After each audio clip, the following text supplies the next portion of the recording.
Today we're going to change the oil in a second gen Tacoma. So for tools, really all you should need is a 14mm socket or wrench to do the drain plug, and then actually you could use anything, any oil filter wrench, but I like to use the K&N oil filters because they come with a hex head on it, which actually fits a 1-inch socket. And then also I like that they come with a little sticker, but you can get those anywhere, or just right on a sticky note with a Sharpie. And then since I'm 140,000 miles, I'm going to use the high mileage oil, but second gen Tacomas, this is the 4-liter, use 5.5. So if eventually, if you keep your leftover, because you'll have to buy a 5-quart and a 1-quart to get that half, you'll have enough that one day you won't have to buy the extra quart, which is like $12, so it adds up. And then for the drain plug gasket, you got to get some M12 gaskets for doing oil changes. But yeah, so here we go.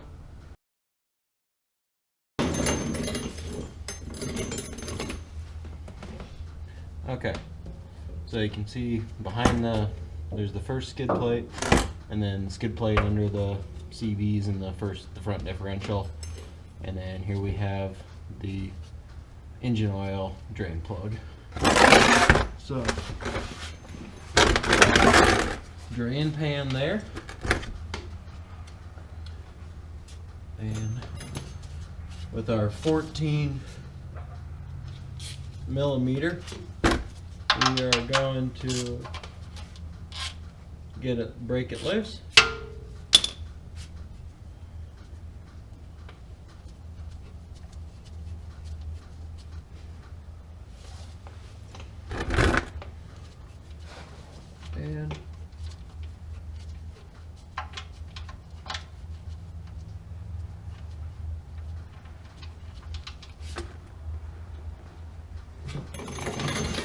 And try to be quick, but still get oil all over us.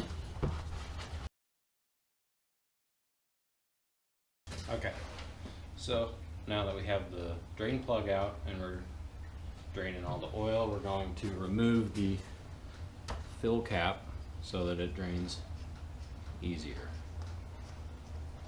And we're going to put this somewhere not engine bay so we don't lose it. Okay, now that we're waiting for it to drain, we're going to clean up a drain plug.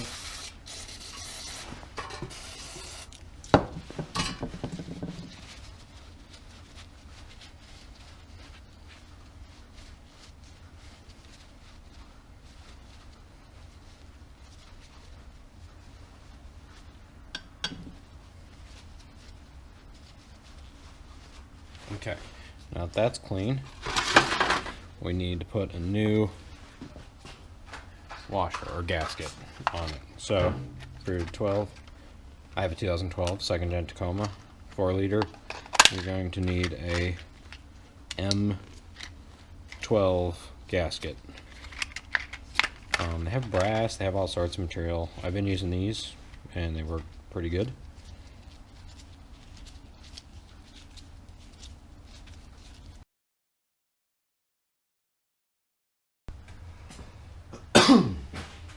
Okay, so now we need to remove the old oil filter. Now, so Toyota, pretty sweet, put this little catch can or drip tray under the oil filter, because so when you take it out, obviously it's all going to leak out because it's top mounted. So there's this drip tray and then there's a little nozzle on the bottom of it. So we want to put something under there so after we break it loose, we don't drip oil all over the floor, which I've fortunately done. Yeah. So let's get a hose, put it on there, and put it into a bucket or something, or we'll find a way.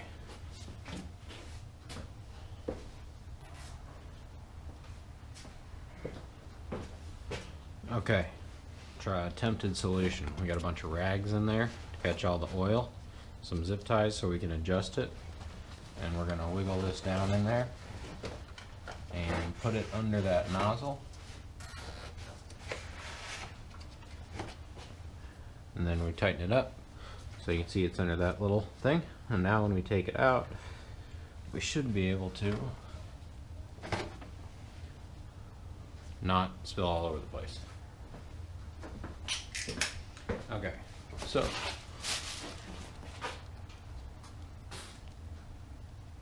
we got our 1-inch socket. Now this only works with the K&Ns that I know of. Otherwise you're gonna have to use a wrench, and we have some cardboard just because it's always messy. And then I have a bag with rags to put the old filter in. So we're gonna break it loose.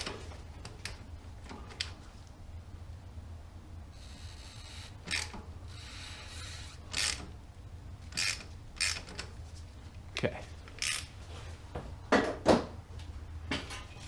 Now that it's loose,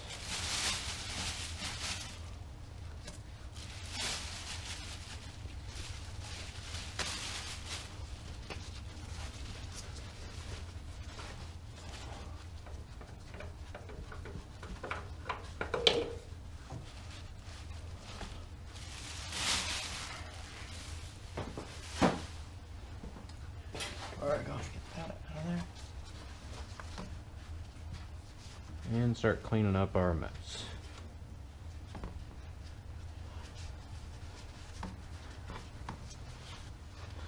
Cool.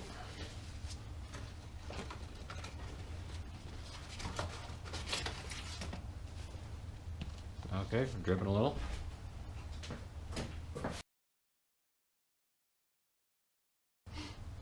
Okay, so now that we have our old oil filter off, we've got the area cleaned up, especially the surface where it seals. This one you don't want to dilly-dally too much, just because it's open and it's facing up, kind of like that, but okay.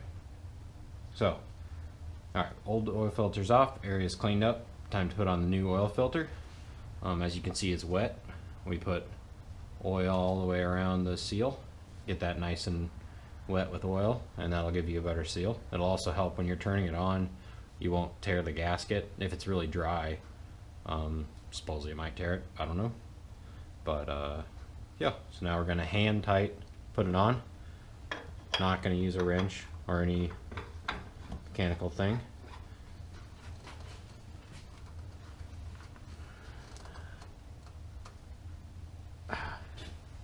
Hand tight.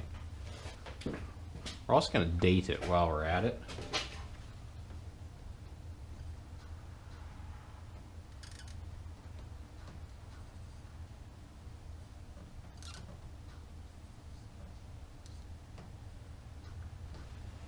Cool.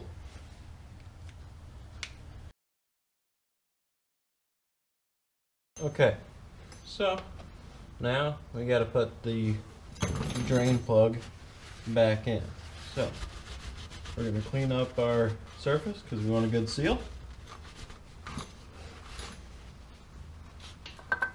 Do it with some brake cleaner.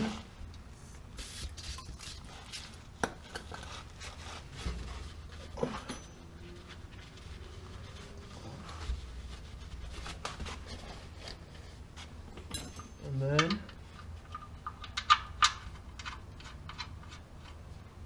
put our drain plug bolt back in.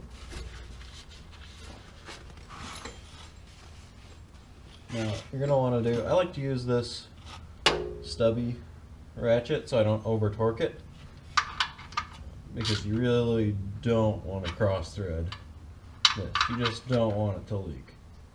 So, hand tight, I mean slightly tighter than hand tight. You want to get a good compression and a good seal on there. So, and then you really want to clean up the area, because you want to know if it's leaking at all.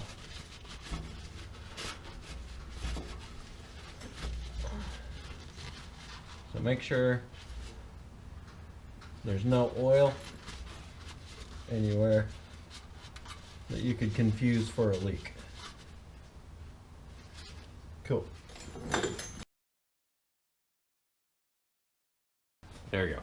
So now I'm gonna make sure engine's all sealed up, because if you forget to put the drain plug in, you're just gonna dump all your new oil on the ground, make a mess, not fun. Same deal with the oil filter. So our oil filter is in, good hand tight. Our drain plug is in, we're good. So now we need to add new oil. Okay, I am not that talented, so I'm going to use a funnel.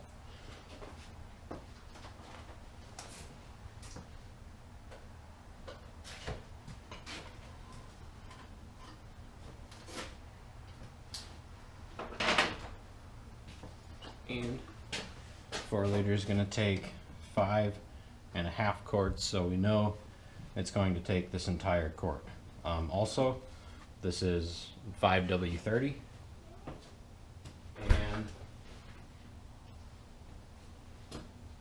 and you know that this says 5W30 because it's on the engine cap.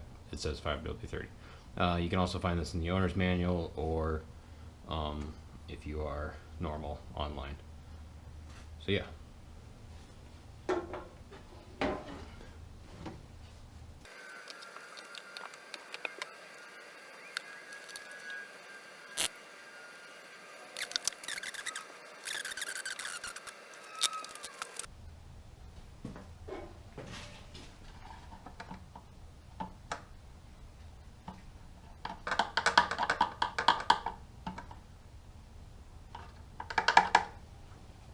Okay, seal it back up.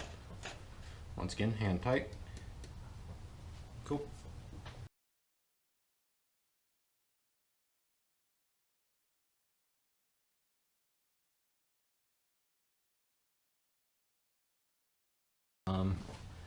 Just one last check.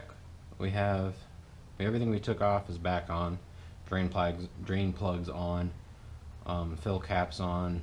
Oil filters on. New gaskets on the drain plug. Yeah, should be good to start it up.